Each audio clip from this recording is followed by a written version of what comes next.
Okay, Jho Low arrested in China. Are you aware? Oh, I didn't know. Thank you for giving me the information.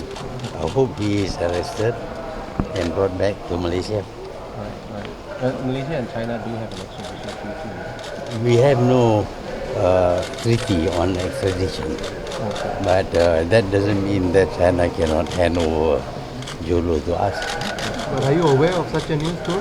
I said just now, you told me, I don't know.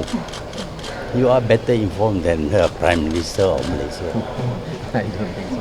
So we understand that the arrest is in preparation for your visit to China. I don't know about that. All I know is that you are telling me he's arrested. That's all. For what, I don't know. Okay. Has there been any information from the Malaysian authorities on Jho Low's whereabouts? No. I think I only learned about it from you. No, I mean other information. No information. All I know is that he's jumping from place to place, trying to avoid arrest.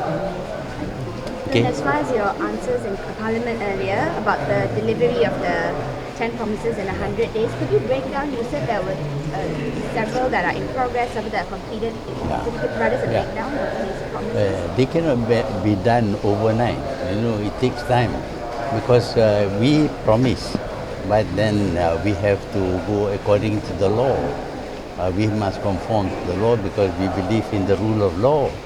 So sometimes dealing with the law takes time.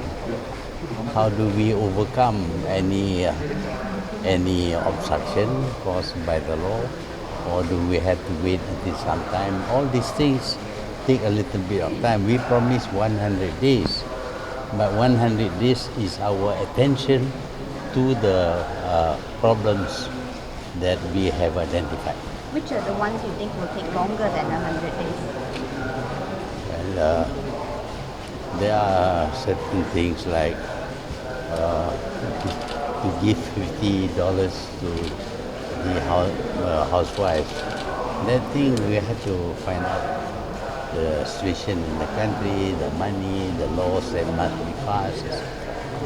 Tun M has met some officials in China. What are the some of the deals that has already managed to accomplish or is trying to sort out there so far?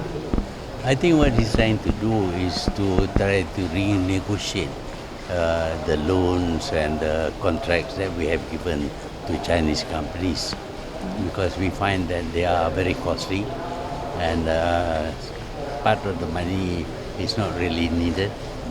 How do we deal with a part that we don't need? Is it productive so far, Tun? Yeah, which are those? Come on, man. He hasn't reported to me yet. Tun, have you fixed a date for your visit to China next month? August. Yeah, I haven't seen the date, but I'll be going in Tun, August. Dr. Sri Azmin Ali will be visiting Singapore for the HSR discussion. He said Cabinet has given him some guidance. Can you tell us what is the guidance? Yeah, the problem is that if we just unilaterally discard the agreement, we have to pay a very high compensation. But actually, of course, we cannot say that we will never build this high-speed rail. But at this moment, we don't have the funds. So we need to delay the implementation.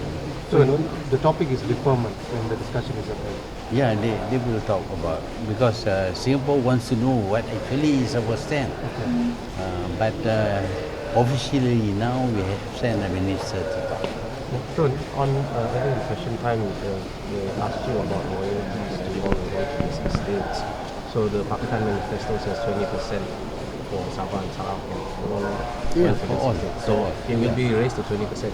Yeah, everybody will get 20% of the profit from their area. So if the area produces a small amount, they get 20% of the profit from that area. You see, but it is a profit. So it's not a cost item. So is the HSR the possibility of reducing the cost and going on with it as well, or deferment, which is your preferred option? No, we will pay. Whatever is due to them, we will pay. We don't want to have any way of siphoning the money for other purpose and all that, or to control the use of the money. This is their money, it's their royalty, they take it. Oh, no, for the HSR, would you prefer Oh, to... HSR. Yeah, would you prefer... Is there an option to reduce the cost and go on with it, or defer it? Because earlier you said it's off the table completely. Yeah, at the moment when we look at the financial situation of the country, we thought that we couldn't go ahead with that. But having studied it and the implication of unilaterally discarding the contract and the cost of it, so we decided that maybe we may have to do it at a later date, or we may have to reduce the price. But reduction of the price, I think is very difficult as far as we can make out. So it will have to be deferred. Yesterday, the opposition highlighted that there was a large number of absentees from the ministers of Pakatan Harapan. Will you consider moving the cabinet meeting to Friday to accommodate the parliament session? Yeah, we are looking at that. We may have to do it right. All right, thank you.